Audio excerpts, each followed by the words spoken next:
This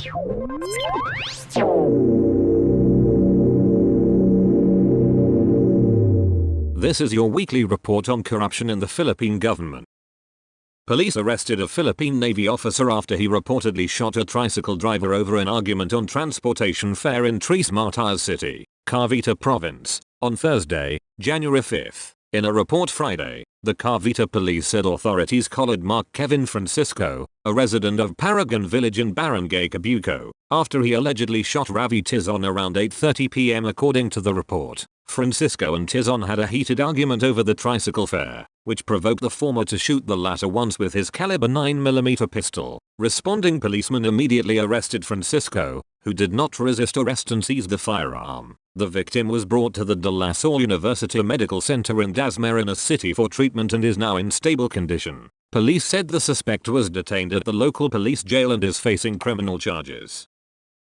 For lack of merit, the Sandiganbayan has junked the appeal of retired Navy Captain Guillermo Batestal in connection with his conviction on multiple counts of malversation of public funds and graft charges over the anomalous procurement of medicines and other medical and dental supplies in 1990 to 1991. In a 10-page decision dated January 4, the anti-graft court junked Batestal's motion for reconsideration, where he argued that the prosecution did not present an incontrovertible proof that would warrant his conviction for malversation of public funds through falsification of documents because he would not have signed the subject purchase orders and disbursement vouchers with SNOPAC entries or entries with erasures done using paper correction fluid. Batestal also reasoned out that he is not in authority to disapprove or approve POs that makes the documents he signed doubtful, but the Sandiganbayan was not convinced. Accused Batestal's argument that the entries with SNOPAC necessarily discredit the prosecution's evidence deserves scant consideration. It must be pointed out that accused Batestal confirmed that he signed the subject documents and affirmed that it was his signature appearing on the subject D versus,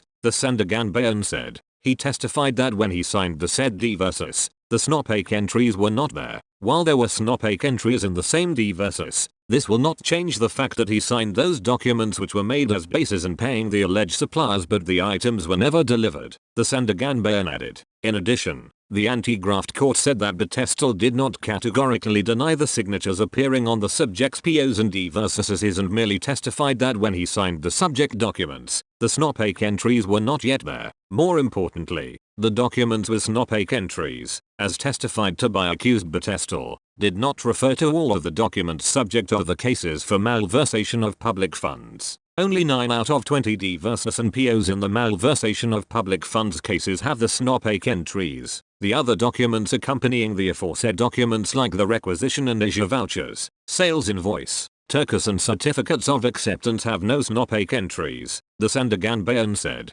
Accused Batestal likewise admitted that the subject documents were all prepared during his incumbency and he signed the subject DVs and POs. Accused Batestal's active participation in the signing of the important documents, like the D versus and POs, made possible for his co-accused, Edna Gianan, to take huge amounts from the coffers of the government without any valid basis. It added, Gianan is the owner and operator of the firm that was supposed to supply the above-mentioned supplies to the Navy. We need not belabor on the elements of malversation of public funds in these cases, as the same were exhaustively passed upon by the court in its assailed decision. To repeat, the prosecution was able to prove accused Batestal's guilt beyond reasonable for malversation of public funds, the Sandiganbayan said. In sum, the testimonial and documentary evidence of the prosecution clearly proved that the accused movement is guilty of the crimes. Thus, there is no tenable ground to warrant a reconsideration of the subject decision, the anti-graft court added. Batestal has been sentenced to 12 to 18 years of jail time for the malversation and 6 to 10 years imprisonment for graft involving at least 24 million pesos of public funds.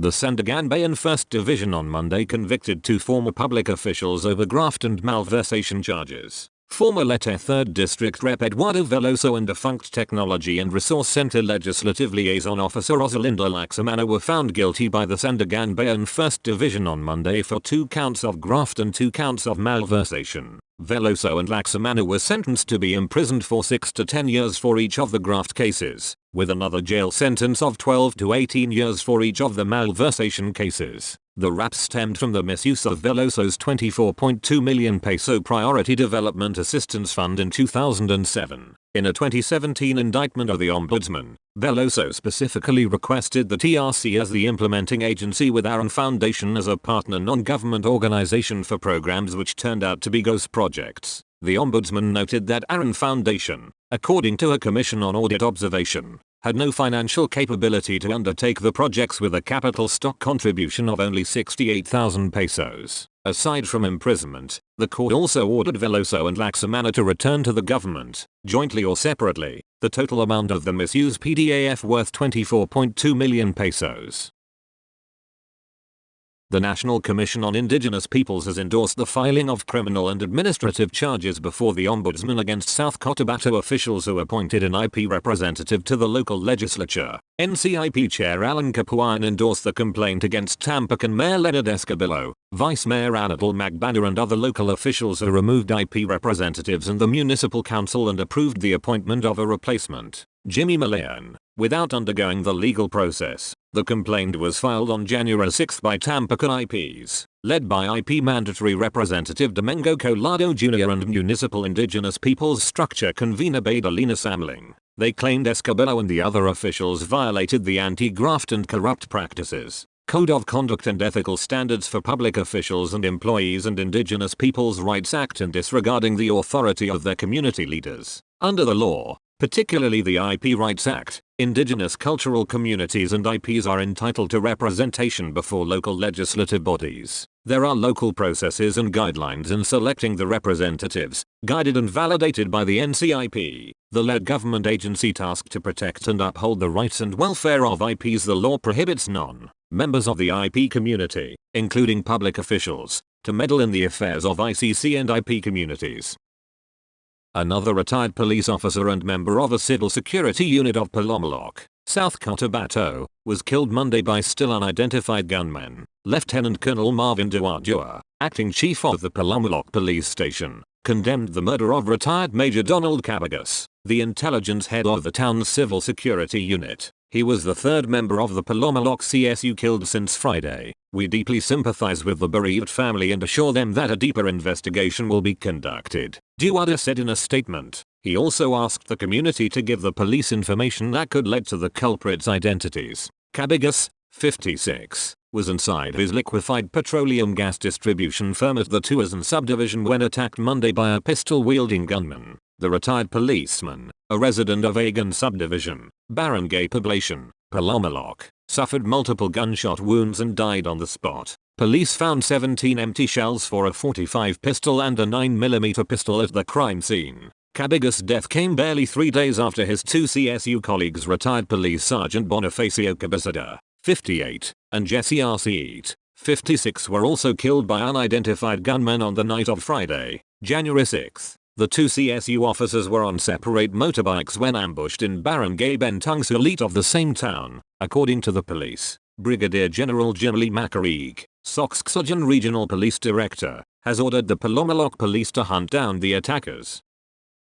After almost 16 years since his failure to render accounts, a former member of the Sangguniang Panloloygan of Camarines Norte has been convicted and was sentenced to return to the government's 25,571 pesos on top of a 1,000 peso fine. Convicted by the Sandigan Bayan for violation of Section 89 of Presidential Decree No. 1445 in 2007 was Angelo Timoteo P. Molina. He pleaded guilty to the charge and convicted in the decision written by 2nd Division Chairperson Oscar C. Herrera Jr. with the concurrence of Associate Justices Arturo O. Malabagio and Zaldi V. Trespizes. On the return of the unaccounted public funds, the Sandigan Bayan said, the court also finds accused Molina civilly liable and is hereby ordered to pay the provincial government of Camarines Norte the amount of 25,571 pesos.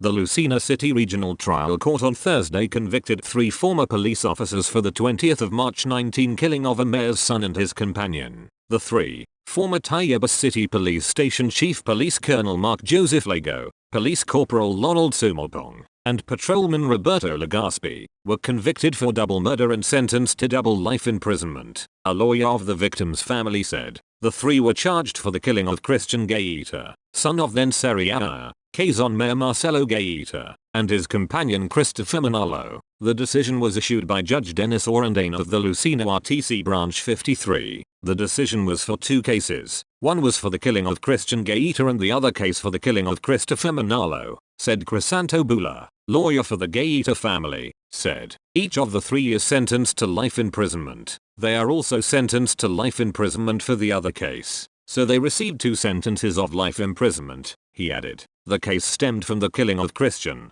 then 21 years old, and Manalo in an alleged shootout with police officers who responded to reports of indiscriminate firing at a gasoline station in Barangay Baguio, Tayabas on the 14th of March, 2019. A probe conducted by the National Bureau of Investigation, meanwhile, showed that the two were already in police custody when killed. Former Mayor Gaeta welcomed the decision, saying they waited a long time for it. We waited for a long time for this. My children counted each day. We are happy, Gaeta said. That's all for this week. I'll see you next week with more stories of corruption and foolishness within the Philippine government.